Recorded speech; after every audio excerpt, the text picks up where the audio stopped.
PewDiePie, mantan konten kreator nomor 1 di YouTube, akhirnya kembali dan menyenggol konten kreator nomor 1 sekarang, yaitu MrBeast. Yes, PewDiePie kembali mengupload video ke YouTube, tapi tidak dengan tangan kosong, melainkan dengan beberapa peluru yang mungkin bisa dapat mengenai MrBeast dengan cukup telak. Dan ini adalah salah satu hal yang cukup berbahaya, dan percikan api kecil ini bisa memberikan ledakan yang lebih besar lagi kepada bensin-bensin yang ada di sekitaran MrBeast. Tapi sebenarnya apa sih yang diomongin PewDiePie? Kok tiba-tiba nyenggol MrBeast? Emang ada masalah apa?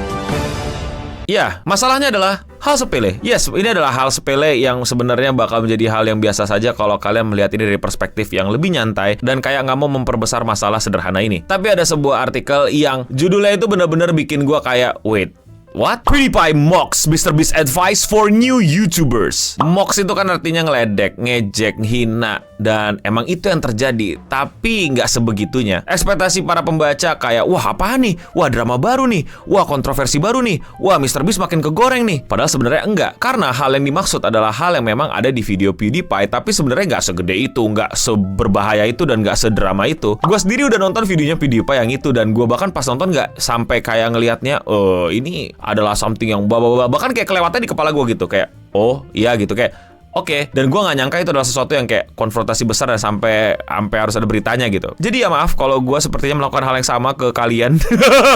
Yaitu kayak berita itu yang dimana kayak memberikan ekspektasi yang wah apa ini, dengan thumbnail dan judul gue yang sangat-sangat handal. Padahal ini masalah yang biasa saja. Tapi sebelum videonya makin jauh nih, terus kalian makin menyesal, gue bilang ini biasa aja. Jadi kalian close videonya sekarang. Bye-bye, sampai ketemu lagi di video-video berikutnya or never. Tapi buat kamu yang masih penasaran dan pengen tahu apa sih yang sebenarnya disenggol dan apakah percikan beneran ada, percikannya beneran ada tapi nggak sebesar itu, dan yang disenggol adalah menurut gua hal yang bisa kita obrolin dan menarik untuk diobrolin. Hal tersebut adalah tentang tips menjadi seorang konten kreator dari MrBeast yang dikritik oleh PewDiePie. Waduh, jadi apa tuh yang sebenarnya terjadi? Jadi kenapa? Sebenarnya ya nggak kenapa-napa. Suatu hari ya PewDiePie bikin video upload gitulah bareng temennya, yang dimana mereka itu biasa berdua kayak nge-react video AI YouTube video, just like this YouTube channel that got 3.3 million views. Step number 3 1, go to million? ChatGPT.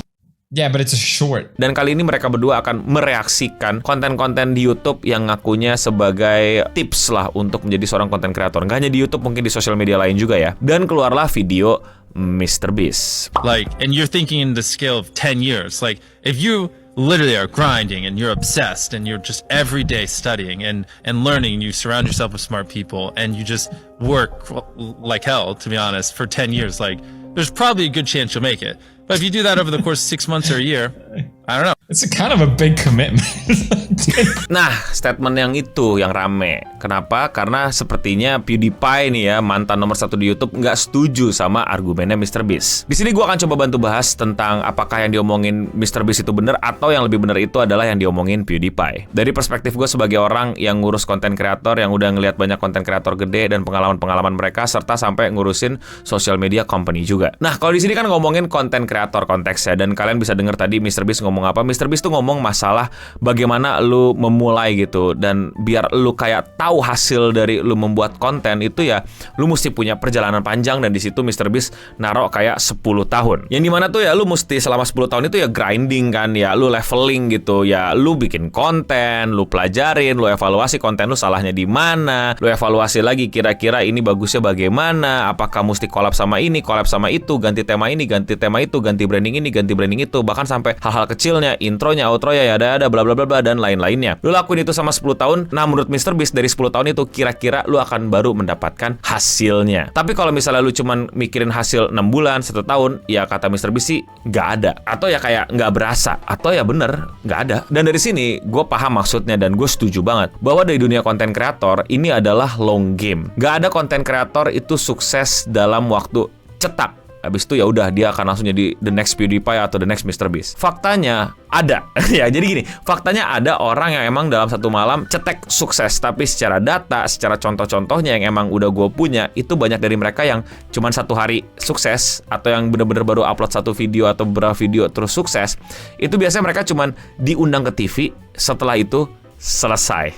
Iya nggak? Sering lihat nggak di sekitar kalian? Abis diundang ke TV, mungkin banyak konten kreator yang lebih terkenal lainnya itu ngundang dia podcast atau bikin tren yang berhasil dia bikin. Setelah itu selesai. Itulah dunia konten kreator yang katanya bisa membuat kamu sukses cepet, tapi juga jangan lupa di balik itu ada juga kamu tenggelam cepetnya. Salah nggak? Again, nggak ada salah dalam dunia konten kreator selama nggak melanggar hukum. Ini adalah bagaimana lu mempersiapkan diri lu di dunia konten kreator ini. Kalau emang lu tahu emang cuman pengen sukses cepet abis itu udah, ya udah. Tapi jarang ya ada orang yang sukses cepet dan terus gitu loh, terus sukses cepet dan mempertahankan kesuksesannya itu susah sekali. Jadi ya maksudnya MrBeast ya kalau misalnya lu upload video, ngonten dan lain-lain dan lu cuman kayak pengen dalam waktu 1 tahun berhasil, kayaknya enggak. Apalagi lu bilang cuma 6 bulan, apalagi kalau seminggu 2 minggu. Dan fakta lapangannya memang banyak banget loh konten kreator itu yang sukses itu, yang sampai sekarang masih bertahan itu adalah orang-orang yang bikin kontennya nggak setahun 2 tahun, tapi bertahun-tahun lamanya. Dan mungkin kalian nggak sadar akan hal itu karena ini gue jelasin di berbagai macam kesempatan ya, bahwa mereka itu ya pas gak sukses gak kelihatan sama lu. Paham gak sih? Ya ini logika aja gitu. Ketika mereka gak sukses gak banyak yang nonton, jadi gak banyak yang tahu. Nah ketika mereka sukses banyak yang nonton, jadi banyak yang tahu. Seakan-akan lu baru tahu dia adalah orang yang baru upload sebulan ini, sehari ini, atau seminggu ini. Yang dimana di belakangnya kalau lu scroll ke sosial medianya dan lu kepoin, dia itu ternyata udah upload dari let's say 4 tahun lalu, 6 tahun lalu, atau bahkan 12 tahun yang lalu. Jadi ngerti gak sih lu? Lu kayak tertipu sama ekspektasi lu sendiri, sama imajinasi lu sendiri. Karena ya kalau terkenal ya baru lu kenal ya kan. Seakan-akan dia itu baru kemarin berusaha di konten TikTok, kayak kemarin baru meledak video dan lain-lain. Nah dari situlah lahir asumsi masyarakat tentang bagaimana kalau mau cepat terkenal, cepat sukses, cepat banyak duit, cepat masuk TV, cepat apapun kesuksesannya gitu adalah dengan jadi seorang konten kreator atau menjadi orang yang upload ke sosial media, atau gimana caranya banyak followers, banyak konten di sosial media. Padahal faktanya ya nggak begitu. Jadi MrBeast ini ya benar gitu. Kalau misalnya lu mau aim 10 tahun ya baru kelihatan hasilnya gitu loh. Baru beneran bisa ini apakah gua cocok di sini apa enggak. Nah hal inilah yang dikritik sama PewDiePie. Nah berarti gimana bang? MrBeast salah, PewDiePie yang nggak bener? Ntar dulu, dengerin dulu kata PewDiePie. Imagine like you're on 9 years, still no one gives a about your channel, and you're like, one more year, here we go, one more year, here we go.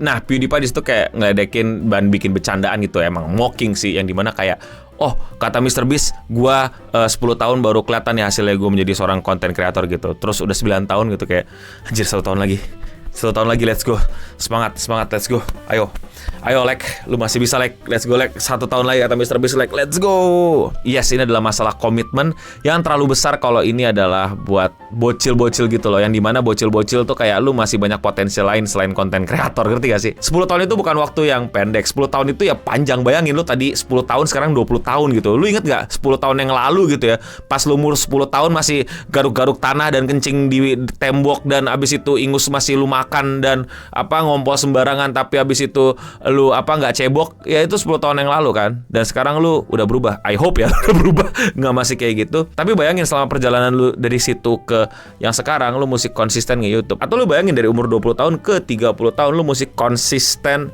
nge-YouTube. Apakah lu siap? Apakah itu emang jalan hidup lu? Apakah lu siap membuang waktu lu 10 tahun untuk sesuatu yang ternyata nggak lu suka, nggak lu ahli, atau bahkan lu tertipu gitu? Kayak, wah katanya bakal sukses jadi YouTuber, jadi konten kreator, ternyata enggak. So ya masuk akal juga PewDiePie gitu tentang komitmen 10 tahunnya MrBeast, yang dimana dikritik bahwa apakah yakin ini 10 tahun buat bocil-bocil, buat orang lain, atau bahkan buat kita-kita yang udah mau 40 gitu, ini masih oke untuk dicoba. PewDiePie jadi lebih kepada kayak memberikan lu semacam refleksi kedua gitu. Untuk, nih bayangin aja MrBeast bilang 10 tahun. Nah dari sini dia mengiyakan omongan MrBeast dan bilang, oke, sekarang lu gimana? Lu ready nggak 10 tahun komitmen jadi konten kreator dan mungkin hasilnya nggak sampai-sampai gitu dan gak berasa gitu? Apakah lu siap jadi streamer gitu biar sukses kayak yang udah lihat-lihat? Apa lu siap mencoba gitu? Oh ya, streamer apalagi lu baru ngeliat mereka sukses sekarang kan. Sebelum-sebelumnya pas penonton mereka masih 1-2 gitu kan, lu nggak tahu kan? Gimana? Apakah itu hal yang bakal terus lu coba komitmen 10 tahun kayak MrBeast, dan waktu lah habis itu terbuang sia-sia karena ternyata konten kreator nggak semenyenangkan itu, nggak sesuai harapan lu, nggak sesuai ekspektasi lu? Salah nggak? Ya nggak, lagi-lagi balik ke lu semua gitu. Lu pada mau nggak komitmen 10 tahun dan membuang 10 tahun lu untuk sesuatu yang kayak gini? Indian nggak ada yang dirugikan, nggak ada yang diuntungkan. Lu setuju sama omongan MrBeast, lu yang untung, lu yang rugi. Lu setuju sama omongan PewDiePie, lu yang rugi.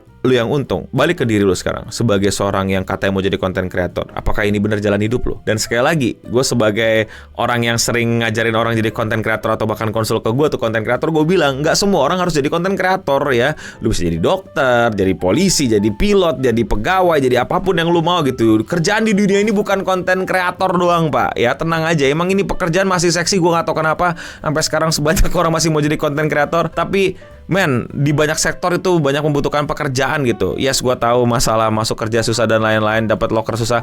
Yes, I know, but dunia ini nggak selamanya content creator dan nggak selamanya solusi dari hidup lu itu adalah content creator. Gampangnya apa kalau lu siap membuang energi, membuang duit, membuang waktu lu, membuang apapun itu selama 10 tahun untuk menjadi content creator? Nah, lu jawab tuh.